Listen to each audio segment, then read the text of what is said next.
Leah decides to forget about her 30th birthday on Christmas Eve, when her brother's wedding also falls on the same day. Her brother's best man and her childhood crush, Drew, thinks otherwise. Young Leah drops by Miss Vaughn's place to bring her brother Paul back home from across the street. Leah feels bad that Paul and Miss Vaughn's grandson, Drew, never invite her to play with them anymore. She's turning 10 that Christmas Eve, which Miss Vaughn explains is a milestone birthday. She asks Leah to remember that such birthdays mark important moments in people's lives. She shows Leah a photo taken on her 30th birthday in Kenya. Leah wants to travel the world like her when she turns 30. Miss Vaughn strongly believes that Leah's curiosity will help her achieve anything. In the present day, grown-up Leah brags about hand-woven craft items in the store she owns. Her friend, Marcy, asks her to consider Mrs. Diaz's offer to visit her in Peru. Leah has too much work all year round to even consider such a proposal. This Christmas is busier because Paul is getting married to Julia on Christmas Eve. It's also Leah's 30th birthday, but she only plans to be a bridesmaid for this one. Being born on Christmas Eve has made her used to all kinds of holiday combinations. Julia had chosen that day for the wedding because it was her late mother's favorite day. Leah assumes her parents might do something for her birthday, but she doesn't want to discuss it. Paul runs into Drew when he lands in Rose Lake.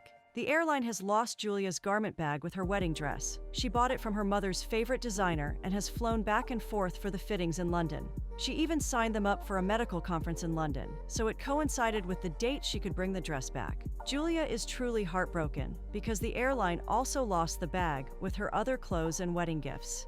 Back home, Leah's mother, Molly, loves that she puts her personal touch on her ornaments. Molly doesn't know how they'll pull off a Christmas wedding. Her husband, Tom, is trying to fix a snow globe with his weak eyes. Leah learns that Tom is walking Julia down the aisle because she doesn't have a father either. Her parents think Leah's offering to let Julia stay at her place till the wedding is very generous. Leah just wants a chance to get to know her sister-in-law better. When Julia and Paul arrive, Julia fills them in about the fiasco with her dress. She has always dreamt of getting married in the house she grew up in, and that's also not happening. When they all head off for a bite, Leah notices something across the street. She walks into Drew while trying to figure out why the lights are on. Drew explains that since his flight came in around the same time as Paul's, they hitched a ride back to Rose Lake together. Leah hasn't seen him since his Nana, Miss Vaughn's, funeral. He asks about Leah's shop, while she's curious about his travels. Drew just finished teaching English in Panama for a year and is headed to Costa Rica after Christmas. He broke up with Sophie last year, who is almost engaged now. He brings up her birthday, but she insists she's too busy to do anything this time. That night, Leah brings Julia to her house and makes sure she's comfortable. The following morning, Julia keeps calling the airline officials to locate her bags.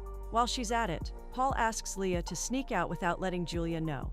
Leah finds Drew decorating the place like his Nana used to for Christmas. Paul asks them to step inside soon and explains why he's excited.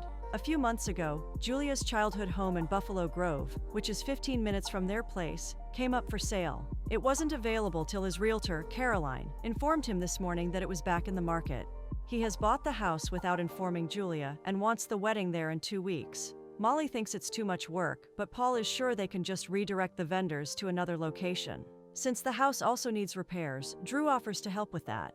Seeing how excited he is about making Julia's dream come true, Leah also agrees to help. Drew asks Leah about her birthday plans again, but she doesn't want to discuss it with her family. She needs the next 2 weeks about Paul because he has always been there for her. Marcy is excited that Drew mentioned Leah's birthday. She remembers him as the guy Leah had a crush on growing up.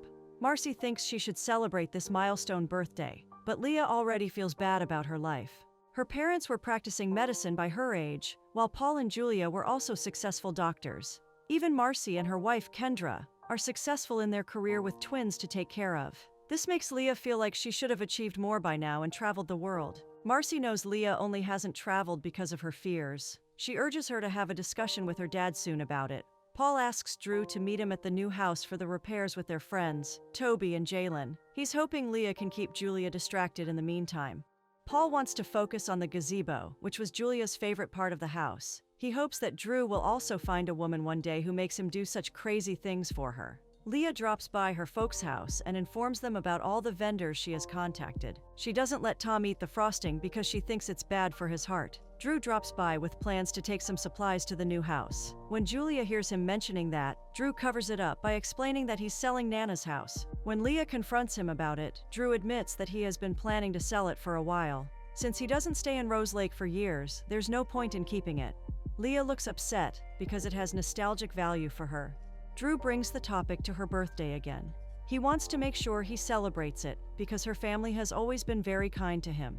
Molly and Leah bring Julia to shop for wedding dresses, but her heart is set on the one she lost. Molly wants her to have the wedding of her dreams, but thinks having a backup dress won't hurt. When the groomsmen are working on the gazebo, Paul confronts Drew about the sale of his house. Paul offers to give him Caroline's number but selfishly hopes he will change his mind. When Drew mentions that Leah said the same thing, Paul's friends ask if she's over her breakup with Grant.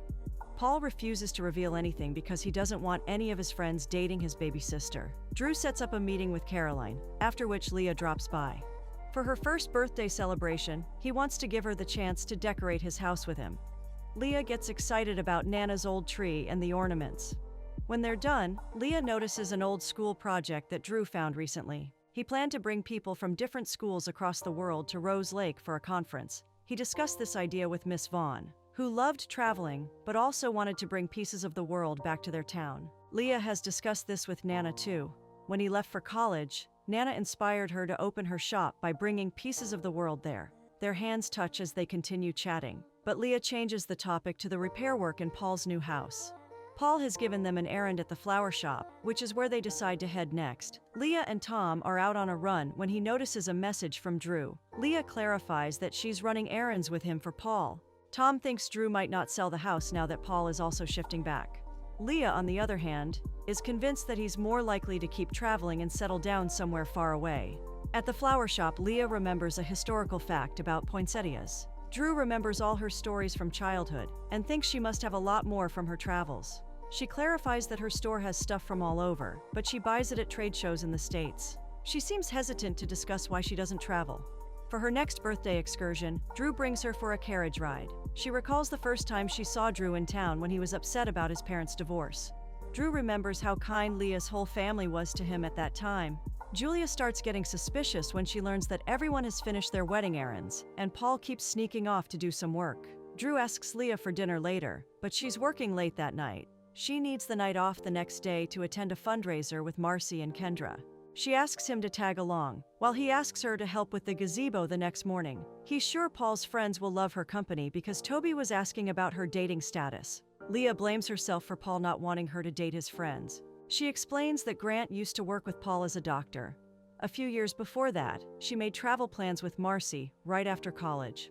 On her way to Cabo, she got a call from a hospital in Illinois about her dad's heart attack. Molly and Paul were missing that time, so only Leah could be contacted to help him. She returned as soon as possible and wanted to help with his rehab after that. After a few years, when she decided to travel again, Tom had another cardiac incident. She didn't want to leave Tom after that, but Grant didn't understand and booked a getaway for them anyway. That led to them breaking up, because of which Paul also doesn't talk to Grant anymore. She thanks Drew for understanding and being a great listener. The following morning, Leah tries to make an excuse when Julia offers to run errands with her. When she brings up Drew, Julia understands that they want to spend time together. Leah insists that there's nothing between them because Drew plans to leave right after Christmas. Julia understands that she's afraid of getting hurt, but asks her to be open to it. Paul takes Leah to the gazebo, where Drew challenges her to work with him. As her next birthday surprise, Drew brings out Nana's famous hot chocolate. At the fundraiser, everyone loves how great Drew is at wrapping presents. When Marcy teases Leah, she admits she likes him and wants to spend whatever time she has before he leaves. When Paul comes looking for Leah, Molly informs him that she's doing something with Drew. At Drew's place, he is baking cookies for her next birthday activity. While they work together, she realizes that Drew seems serious about implementing the school program he has planned. Outside the house, Paul finds them and invites both to join him and Julia for dinner.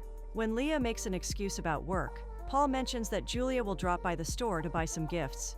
Julia doesn't want to buy something for Leah from her own store. Leah suggests she can give her a gift later when she finds the luggage. Julia loves how relaxed Leah is about stuff and hopes to be more like her. She hasn't found any dress either, so Leah suggests she can look at non-bridal shops. She remembers that Kendra might help since she's a stylist. Caroline's friend, Roger, is interested in buying Drew's house, so she asks him to prepare for a visit. Leah and Drew give the finishing touches to the gazebo before Paul brings Julia to the house. He opens the blindfold and reveals his plan for the wedding there. With happy tears in her eyes, she hugs him. Molly drops by Leah's place with her bridesmaid's dress. She notices Leah has been searching for Peru and asks her to not give up on her travel plans. Roger loves Drew's house and can easily imagine it as a home for himself. At Kendra's store, Julia shows her a photo of the dress she bought for her wedding. Kendra recognizes the designer and feels like she might have something for them. Julia thanks Leah for all her help. She's glad living in Rose Lake will give her more time to spend with Leah. When Kendra shows them the dress, Julia instantly knows it's the one. At Paul's bachelor's party, he confronts Drew about spending a lot of time with Leah. He wants to make sure Drew doesn't hurt her because she had a crush on him growing up. When Leah asks Drew about the party, he seems distracted. He still asks her to discuss traveling with her dad, which Molly overhears. When he walks off suddenly, Leah follows him outside. When Drew points out the mistletoe, they kiss. Drew instantly withdraws himself and claims he can't go ahead with it. Leah feels so embarrassed that she asks him to forget it happened. Leah feels humiliated after getting rejected like that. Marcy seems sure Drew also likes her and thinks their story isn't over yet. Caroline calls Drew because Roger wants to buy the house above the asking price. She asks him to take some time to think about the decision. At the rehearsal dinner, Leah apologizes for ambushing Drew. She asks him to think of the kiss as just a mistletoe moment. When things are fine between them, Drew informs her about Roger's offer. Leah assumes he will surely leave the house soon, and he doesn't deny it. Tom finally knows that Leah is not traveling because of him. He assures her that he's healthy and asks her to not hold back because of him. He has implemented the lifestyle changes Leah asked him to, and is sure he'll be fine with Julia and Paul also staying nearby. Leah admits she's also scared of traveling because everyone else seems to have it all together. Tom understands that she's a dreamer and asks her to continue dreaming. That night, Leah wishes herself well on her birthday and accepts Mrs. Diaz's invitation to Peru. On the wedding day, Drew compliments Leah while they're waiting for Julia to walk down the aisle. When Leah admits she's off to Peru soon, Drew congratulates her. After the ceremony, Drew admits to Paul that he has always had a crush on Leah. He didn't want to say anything earlier to avoid ruining their friendship. Paul assures him that he and Leah finding their way to each other will make him very happy. Julia takes the stage to announce that they're doing something different before the cake cutting. She invites her new family to the stage and wishes Leah well on her 30th birthday. She thanks Leah for being so warm to her and sharing her special day with them. Molly also refers to Leah as the best Christmas gift she ever got. As a present, they have compiled their collective air miles so she can use it to travel however she wants. Leah admits that she used to think sharing a birthday with Christmas was a nuisance. She now knows it's more special because she gets to spend this time with family and all her loved ones. When the wedding is over, Drew asks her to meet him at the gazebo. He has decorated it for her and admits that he's not selling Nana's house. He wants to keep coming back to Rose Lake and even start the program he discussed with her. He admits that this change of heart is mostly because of her. When she learns that he has always loved her, she kisses him. Molly tries to find Leah, but lets her be when she notices her spending time with Drew. When she gets back to Tom, she suggests retiring with him to Portugal. As the delivery truck with Julia's stuff also finally arrives, Leah and Drew wish each other a Merry Christmas and kiss.